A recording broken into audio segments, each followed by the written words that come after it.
Well, thank you everybody for being here for Historical Chat number 3, the third and last in the series that I've done. For those of you online watching this who don't know me, my name is Dr. William Hanser. I am a historian here at the Theodore Roosevelt Center at Dickinson State University. And we've been talking about the life and times of the characters in the 1987 Broadway musical Teddy and Alice. In the first of these 3 talks, we talked about Teddy and Alice themselves, their mannerisms, their relationship, what their lives were like. In the second, we talked about the rest of the Roosevelt family, his wife Edith, his other 5 children, and Alice's husband, Nick Longworth. Today, we're talking about who I'm calling accomplices, associates, and adversaries. Basically, the rest of the characters in the show who have a name, who are real historic figures that we can draw upon and talk about what they were like and what their relationships with TR in particular were like. And with that, I'm going to get started with Dr. Henry Cabot Lodge. Now, in the show, he is one of a group of 3 cronies, as they're called, who are sort of doing TR's bidding or working against his bidding, in some cases behind his back. Now, in real life, Henry Cabot Lodge was TR's closest friend and political ally. He's from Boston, or the Boston area. He's descended from 2 very wealthy families in Boston. He is very sort of prototypical upper-class Boston Brahmin type of person.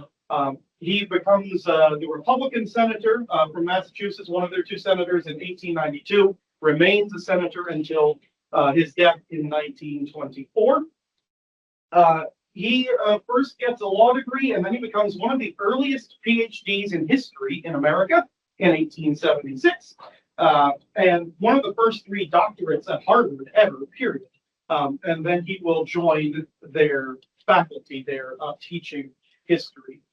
He's also a very popular historian, not just an academic. He's publishing popular biographies of figures like George Washington, Alexander Hamilton, Daniel Webster, sort of these early important figures. And so he also actually later on will publish a book with TR as well about some of these important figures. He's a member of a lot of very important societies like, whoops, I'll jump forward. No, okay. There we go. The American Antiquarian Society, so on and so forth. He's really involved in these things. As a politician, as a statesman, he's a very strong believer in the Monroe Doctrine and enforcing, American empire, having a powerful navy, overseas territories, very aggressive approach. He's a party line, a Republican voter. He is very, very strong in his beliefs. And later on, he will become most famous actually for very bitterly opposing the Treaty of Versailles terms at the end of World War I and the American entry into the League of Nations. And ultimately, he will be successful in preventing the United States from joining the League of Nations because he believes it violates American sovereignty. Now, he's a friend and mentor to TR, even though he's only just a little older than him.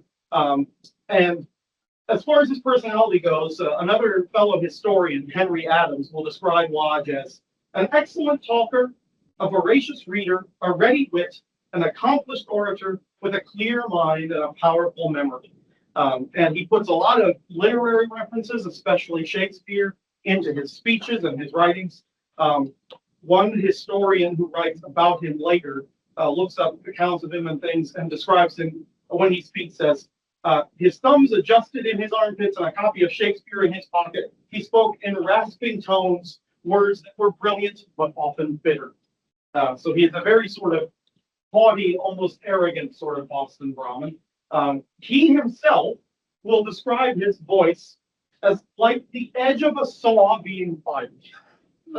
So he has a very raspy voice that he speaks in, but apparently it's not quite as grating as he's describing because he's popular as a speaker. He's an accomplished orator, but he certainly had a rasp to his voice. He could be very sharp, very haughty, very combative in his speech. But again, he's going to become Roosevelt's closest friend and political ally. Roosevelt will call him the most loyal friend that ever breathed. They will first meet in 1884 at the Republican National Convention, and they will stay political allies throughout their lives. It will actually be Lodge's influence that will get Roosevelt some of his earliest federal positions as a Civil Service Commissioner, as Assistant Secretary of the Navy, and they will bond over their shared politics, especially really zealous in their want for reform, desire for reform. Again, Roosevelt will say that Lodge is not only the staunchest friend I've ever known, but the very staunchest friend I've ever read of. And the more I see in public life, the more I realize and appreciate what he is and what he has done. And so they are really, really close. Let's move on then to the second of the three cronies, as they're called in the show, and that will be Elihu Root. Elihu Root is a man from upstate New York. He's the son of a math professor there in Clinton, New York. He's encouraged to become a minister. His family's Presbyterian. He's encouraged to go into the ministry. He will take up law instead. Within 2 years of graduating New York University in 1867, he's a partner in his own firm, working in corporate affairs, basically banks and railroads and so on. And he becomes a very, very powerful corporate lawyer, and very, very wealthy corporate lawyer. He, in 1883, will become the U.S. Attorney for the Southern District of New York, which is one of the most important attorneys in the United States, both then and now. In private practice, he's going to take on some of the biggest and most wealthy corporate clients, people like J.P. Morgan and Edward Henry Harriman, who we will actually talk about later in this lecture, and sort of will represent other moneyed interests as well. He will later become the Secretary of War under President McKinley, and then he will become the Secretary of State after that. So he is serving in McKinley and Roosevelt's cabinets as a prominent statesman. He will briefly return to private practice between those two moments, but not for very long. This is a man who is considered very analytical and very disciplined, but also very creative in his problem solving. He is approached to solve a lot of legal problems, and he's considered very comprehensively skilled. When he's in the War Department, he's going to reorganize the administration, found the War College. He's going to open branch schools at West Point. He basically creates the modern National Guard with federal funding and uniform drills and all these kinds of things. He really approaches this very strongly. As Secretary of State, he's pushing for, in the overseas territories, a very sort of democratic administration, but very paternalistic of the overseas territories. He's considered pragmatic, logical, unemotional, precise in his calculations, not really a politician, but certainly a lawyer. He's humane in his treatment of people. He's humorous with people, but he is sort of also viewed as cold in general overall. He can be friendly with you, but he was seen as a sort of a detached person. And in particular, he was sort of disillusioned with the American public sometimes. The New York Times will remember him later and say, he did not suffer fools gladly, and he was often inclined to think that the American people were fools. But he's clear and straightforward. Roosevelt will say of him, he is the ablest man I've ever met, the man on whom I most relied, to whom I owed most, the greatest Secretary of State we have ever had, as great a cabinet officer as we have ever had, save Alexander Hamilton alone. Root is also, of course, very impressed by TR. He will say that he did not originate great new truths, but he drove old fundamental truths into the minds and the hearts of his people so that they stuck and dominated. Old truths he insisted upon, enlarged upon, repeated over and over, never straining for novelty or for originality, but always driving home the deep fundamental truths of public life. So they get on very well. And the third of the cronies we will come to is William Howard Taft. Now, I did a fair bit of research to play William Howard Taft, only to discover yesterday that I would be asked to play Theodore Roosevelt instead. Thank you. I am certainly going to do my best to take on that opportunity that has been offered me. Taft, however, is also a very interesting figure that we should devote some time to. He's the son of a prominent lawyer and statesman who was Secretary of War and Attorney General. He's from Cincinnati, Ohio, from a very large family. As a kid, he's very athletic, despite already struggling with obesity. He's an excellent student, and really he has a desire to be loved and respected from the time he's a little boy. He really is anxious for everyone's approval, very much so.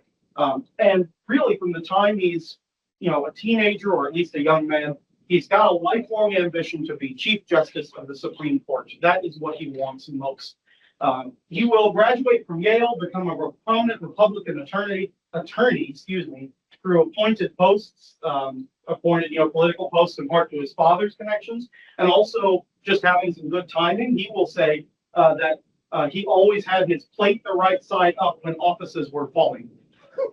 So he just sort of was in the right place at the right time. His wife, Nellie, also pushed pretty hard for him to go higher and higher in his career.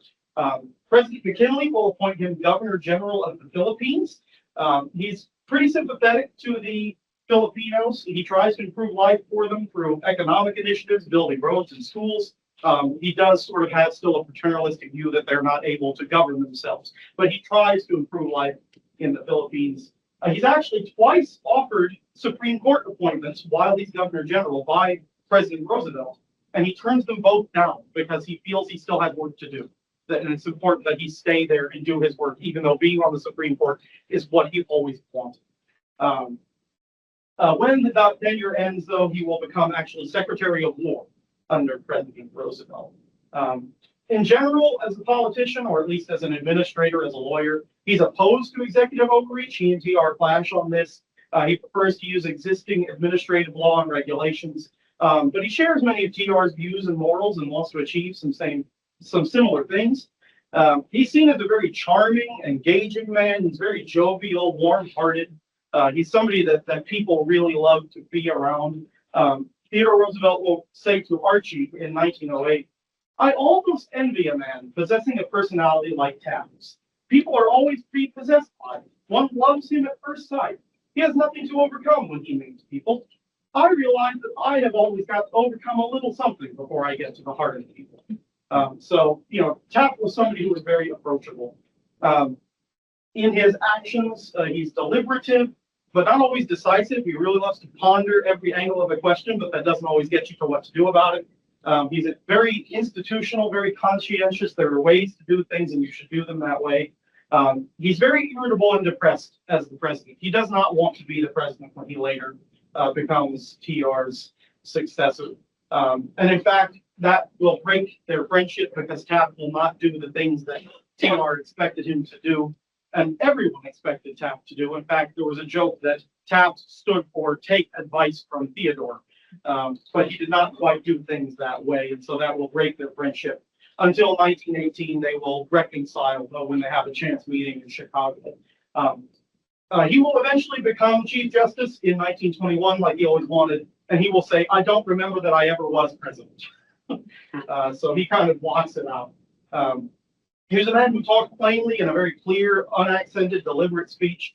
And he was, very straightforward in most of what he did. He actually refused to be embarrassed by any of the jokes about his weight or his, the things that caused. He helped him would fall asleep in meetings or at concerts, and he took those jokes and comments about that in stride.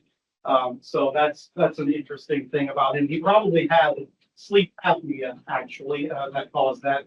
And also, he loved golf and will contribute a lot to the popularization of golf in the United States. By the time he's finished with his presidency, the number of golf players in the United States will have doubled. And so now then, after we've done the cronies, we're going to move on to a couple of the prominent businessmen, and I better check the time because I feel like to talk about those guys for a long time. All right. So we'll talk now about J.P. Morgan. J.P. Morgan is a person who a lot of people have heard his name, maybe know he was an important banker, businessman, but probably don't know very much about him. At least I knew relatively little compared to what I learned researching for this. He is a son of a financier himself. He's from a very wealthy, influential family in Hartford, Connecticut. He will be educated in the United States and Germany, and then will work his way up through the finance world. He will reorganize a sort of existing finance company to become his own in 1895. And he will ultimately become, or his firm will become one of the most powerful banking houses in the entire world, really of all time, not even just in his own time, but certainly then. Because he'd been educated in Europe and because he had European connections, He's going to get especially British capital to flow into U.S. industry and really allow it to grow. The main thing he does with his company, at least at first, is he's going to reorganize railroad companies that are competing with one another into new, either into new corporations or to what's called trusts, which are essentially holding companies that hold multiple corporations together, sort of umbrella companies. This is going to stabilize them. It's going to minimize competition, but it's going to create monopolies. And his method of doing this actually comes to be called Morganization, because it's so unique to him. And through this sort of corporate restructuring he does, he's going to create the modern version of U.S. Steel, which is after buying out Andrew Carnegie, this is the first billion-dollar corporation in the world. He's going to create the modern version of General Electric, and he's going to electrify New York City alongside Edison, using his financial abilities there, and also creates international service, as we know it now, by combining multiple agricultural equipment companies. And when he does all these things with all these companies, he actually takes board positions as part of this structuring. And so he puts himself in charge, basically, of U.S. corporate finance and structuring, because he's on the board of nearly every major company there is. He's going to also be essentially a central bank of the United States before we have one. There is no Federal Reserve before 1913. And so he's going to relieve financial panics by forming syndicates to replenish gold stocks when gold is running low in one panic, supplying liquid assets when the United States government needs it. And so they called him sometimes the lender of last resort. And the Federal Reserve will in fact be created in part to make sure that the government never has to rely on a single private citizen to, bail out the U.S. government again. But before the finance system that exists in 1913, he is sort of U.S. finance. He will be called upon by Roosevelt's administration to intervene in a coal strike that happens in 1902. And he will get involved in part because of his own railroad interests that are involved in this coal strike, railroad companies that operate mines that transport the coal, so on and so forth. He will, with Elihu Root, create a compromise that leads to an arbitration commission, because the mine operators don't want to say that they're recognizing the union, bargaining with the union. So instead, they're bargaining with this arbitration commission as a sort of neutral third party.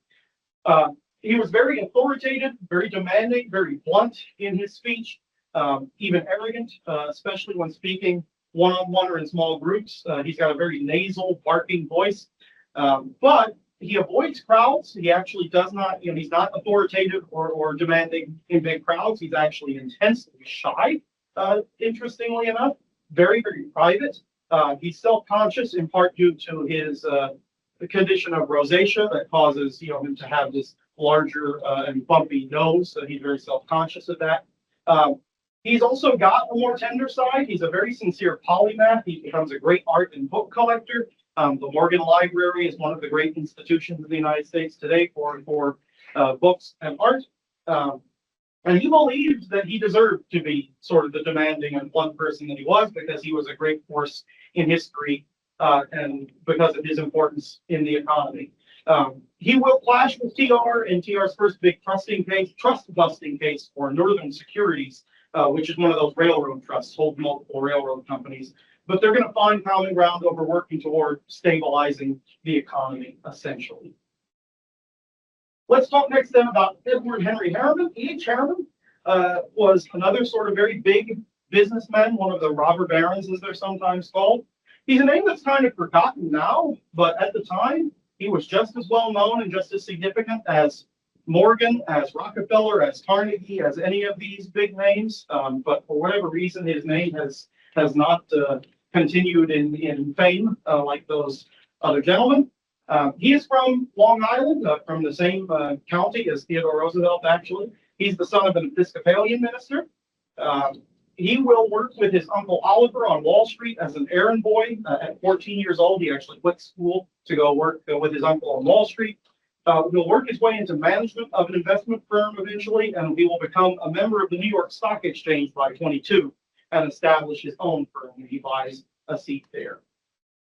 He does very well with that. At 33 years old, he will acquire a small railroad that's kind of beaten down, this railroad company, He will reorganize it and sell it for a profit, and this will become his career, sort of reorganizing individual railroad companies and selling them.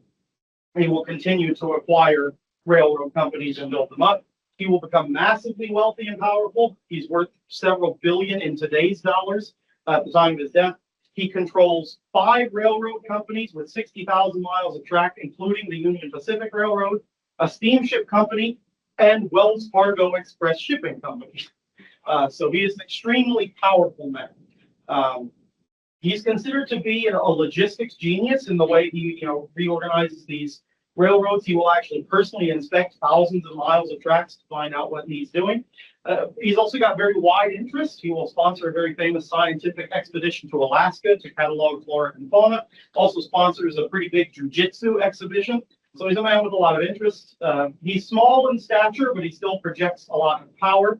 According to John Muir, who was involved with this, the naturalist who was involved with this Alaska expedition I described, he is a person who people do not like very much personality-wise. He is very hard, disagreeable, cold-blooded, abrasive. He really hates both small talk and long speeches. He just wants to get to the heart of the matter.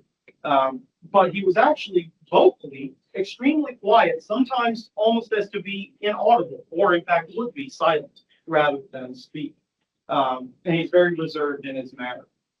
But he was deeply loving and tender to his wife and children. They remember him very fondly, and he's good with children in general. He will found an organization that is today the Boys Club of New York. So he is ruthless, but even he has a soft side. So from business, we move on to labor, to one of the most famous labor leaders in United States history, and that is Samuel Gompers. Gompers is born in London in the East End to a working class Jewish family. As a teenager, they will move to the Lower East Side of Manhattan, and he will help his father to manufacture cigars in their home, in their tenement home. This is a very common thing at the time, but it's very dirty, dusty, disgusting work, and the cigars that come out of these tenements are not always of very high quality. It's a pretty rough business. And because he is in this, very rough, unpleasant business, he will become very involved in labor leadership. He will eventually become president of the local cigar makers union. He will join the predecessor of what is now the American Federation of Labor. He will be the first president when that actual organization is created in 1886. He's president for all but 2 years until his death in 1924. So he is the leader of the American Federation of Labor. He fights for what he calls pure and simple unionism, which is basically just fighting for better conditions and better wages, practical things, rather than making big political moves or trying to change the system entirely, as other labor movements are trying to do. He opposes socialism in general, sort of anything that changes the political status quo. He's conservative with a small c in his thinking. He will first meet TR in 1882 while TR is an assemblyman in the state of New York. And Gompers at this time is campaigning for a bill to end cigar manufacturing in the tenement houses. Roosevelt is in opposition to this bill until Gompers tells him, put your money where your mouth is, come on a tour of the tenements and slums and see this cigar manufacturing firsthand. When TR does this, he absolutely does an about-face, and he campaigns very hard for this bill to end cigar manufacturing in tenement houses. It'll eventually be passed, but it will be found unconstitutional by the New York Supreme Court. But it is something that TR changes his mind on because of Gompers. Many times they're going to be in agreement on things. Gompers will support the Spanish-American War.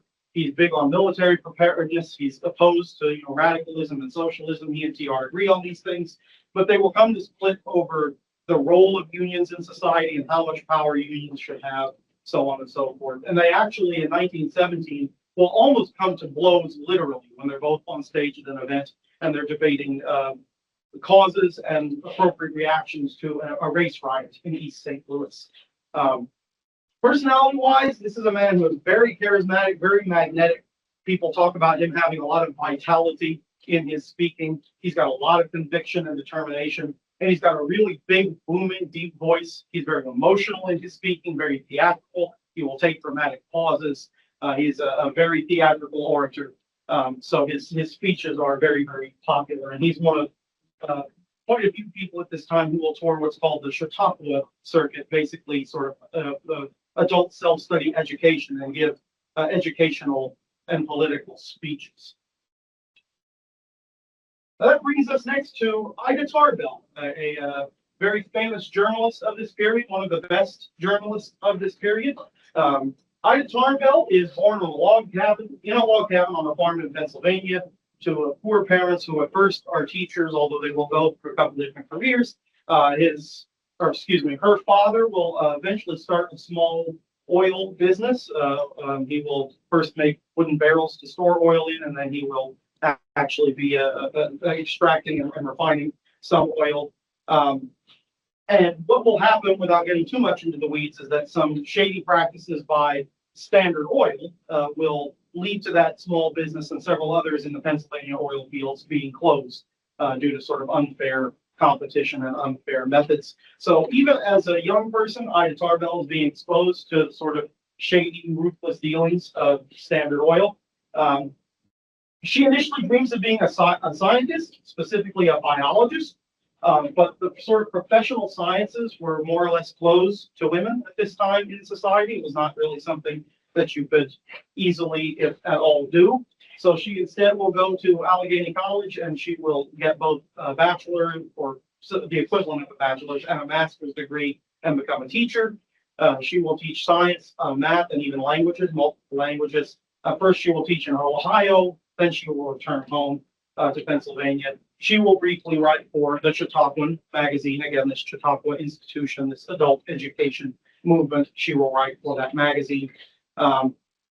And later, she's going to move to Paris and sort of strike out on her own. She's going to study at the Sorbonne, and she's going to write freelance for American magazines while she's in Paris. She's also going to study the work of French historians who are sort of professionalizing their career at this time. And she's going to start writing books and articles of all kinds. She writes, over the course of her career, about 20 books and dozens of articles. Many of these are biographies. She writes a biography of Napoleon. She writes multiple books on Abraham Lincoln. And she uses the sort of methods that she learns at the Sorbonne from the historians in her journalism to look at primary sources in particular. She's most famous, certainly, though, for what is first a 19-part magazine series and then a book written from 1902 through 1904 on the history of Standard Oil. Again, so this is published in magazines and then becomes a book.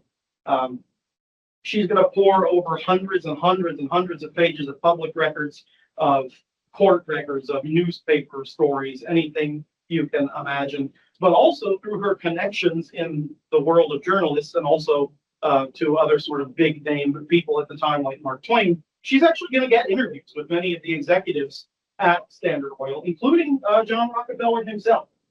So she is absolutely going to get at the heart of the matter as best as she can, as many facts as she can gather. This book, when it comes out, is hailed as a masterpiece. It's still considered sort of a cornerstone example of investigative journalism today. It's something people still look to for her command of facts, for her fairness. Again, all of her work is considered very thorough, very fair, very factual, with a lot of intellectual integrity in what she does. And so this book will create some greater awareness of the issues of monopolies. That's going to lead to a public outcry for reform, and eventually an antitrust lawsuit will break up Standard Oil into multiple smaller companies. Although the grand irony of that is it will actually increase John Rockefeller's wealth. The value of the stocks will go up by all these companies. It will actually have a positive effect on the stock market. She is a woman who's considered very meticulous and analytical, scientific, if you think about her first, interests. She's very independent in her life, very unintimidated by others. She actually describes herself as having a bachelor soul. She is somebody who strikes it out on her own and is happy to do so.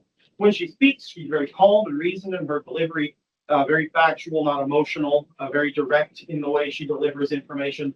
And she and TR have a sort of interesting, long, ongoing relationship. It is sometimes combative, sometimes friendly. TR will actually coin or popularize the term muckraker to describe her brand of investigative journalism. It's referring to the classic Christian allegory story, The Pilgrim's Progress by John Bunyan. There's a character in that book, the man with the muck rake, who is so busy scraping the muck that he never looks at anything good.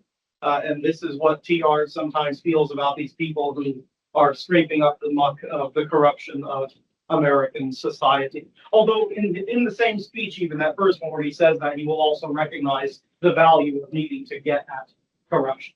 They will maintain a good working relationship even if they butt heads. She will often feel that he does not do enough to make further progress in dealing with corruption. She will say, he hammered at the effects of privilege, pursued malefactors of great wealth, but was not willing to do the hard studying of the causes which produced the malefactors. So she felt that he did not do as much as he could have done. We have just one more person to talk about, and that is Belle Hagner, the first White House social secretary. Belle Hagner is born to a socially well-connected doctor in Washington, D.C. She first has a very full social life, parties, dancing, concerts in Washington. But sadly, at 16 years old, she will be orphaned. Both of her parents will die, and she will be left to care for her three younger brothers on her own. She will end up taking work as a secretary to various wealthy residents of Washington, D.C. One of these people will be Theodore Roosevelt's sister, Corinne. And when she works for Corinne, she then is introduced to Edith Roosevelt, who is very impressed by her organizational and secretarial abilities. She will ask Belle Hagner to organize Alice's coming out. And she does such a good job at that Edith will then employ her full-time as the very first White House social secretary, which is still a position that we have today. And at the same time, sort of creating the modern office of the First Lady by doing this. Belle Hagner will manage correspondence. She will plan events, even writing invitations herself, drawing up seating charts herself. Today in DC, in the administration, those are actually jobs all their own. There's somebody whose job it is just to write invitations, for example. She will implement event protocol that was not there before. She's even going to assist in shopping. She's going to be in charge of releasing official photos of the family to sort of curb the paparazzi. She is absolutely invaluable. She's basically going to become an unofficial member of the family. Edith, in particular, sees her as something of a daughter. The children will see her as a sort of mother. She is very, very loved by the family. She's invited to shows and events with them. She will visit Sagamore Hill several times. She's considered very loyal and very discreet in what she does, which are both important qualities for a political secretary, and also having enough energy to handle this job. And that is all the people I have to talk about to you today. So I will thank you again for being here. As always, I will let you know that you can contact me for anything you may want or need. And now I will gladly take any questions that you may have. I have a question. It's not really related to anybody that you talked about. Kind of Fair more about Edith kind of establishing the office of the First Lady or the predecessor to it. Sure. In that time, there was probably no budget for that. How would Edith go about financing any sort of events? Or That's a good question. Now, I know that I know I've read that somewhere, but I don't know that I can remember. I know that she is officially, Belle Hagner, for example, is on the government payroll. okay. So where that money comes from, I would have to look into that, because it's true that like even the president, is going to have to pay to entertain out of his own pocket.